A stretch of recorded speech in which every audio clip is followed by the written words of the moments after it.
మేమండి రైతులు వ్యాపారం అంటూ వీళ్ళ కష్టాలు చెప్పుకుంటూ వీళ్ళు చూడండి, ఎండనగా వాననగా బాడనక బురదనక మమ్మల్ని ఆదుకునే వాళ్ళు ఎవరూ లేరని, మాకు ఇలాగా కష్టపడితేనే మా పొట్ట నింపుకుంటామనేసి వీళ్ళు చెప్తున్నా.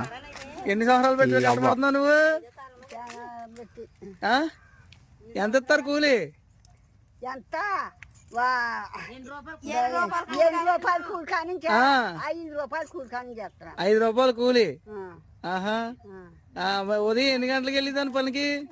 వెళ్ళివాళ్ళం తెల్లారి గట్ల 4 గంటలకి 5 గంటలకి అలాగే వెళ్ళివాళ్ళం. కొత్తలు అప్పటిపాలు అవన్నీ వెళ్ళివాళ్ళం. కానీ కష్టపడ్డావు, ఇప్పటికే కష్టపడతాను. ఏమైనా సంపాదించావా? సంపాదించే మాకు ఉంటుందా? వెళ్ళిపోతుంది. అయ్యో రామా. మరి ఇలా కష్టపడడం వల్ల నీకు ఆరోగ్యంగా ఉంటుందా? ఆరోగ్యంగా ఉంటుంది. ఏమి జబ్బు జ్వరం రాలేదు. ఏమి అదే ఇప్పుడు వస్తుంది.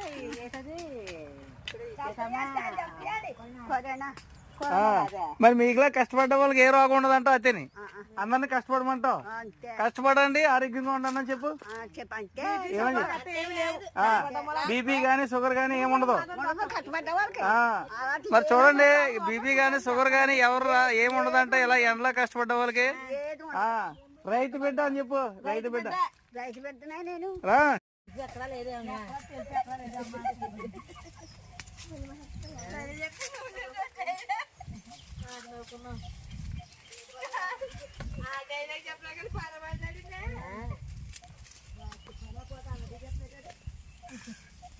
ಬೆಳೆ చెప్తుంది బాబు అన్నది.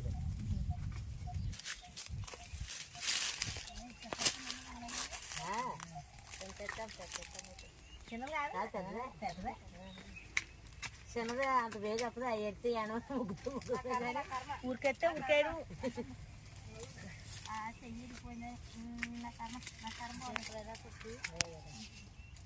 ఇంకట 20 రోజులు అవుతుంది. అంత బయట నడిచింది. బయట మీద ఇలా చిన్న బాధ్యత నీడొచ్చింది వెళ్తున్నాండి. అంతే దారుణం దాటిందండి. ఎక్కడికో వెళ్ళకుండా జాతర నడితే చెయ్యి పట్టక్కన వెళ్ళిపోయింది. ఎట్లా వెళ్ళిపోయింది గోడ. అది జరగాలి. ఏ టైం జరిగింది ఆ టైం జరగాలి. తప్పు అది. బాధపడి బాగుంటే తప్పు. బాధపడి బాగు లేకపోతే పిక్కలు ఎత్తుగా మీకు ఎత్తారు. పిక్కలు ఎడకేస్తారు. అక్కడ పిక్కలండి, నల్గొండ పిక్కలండి.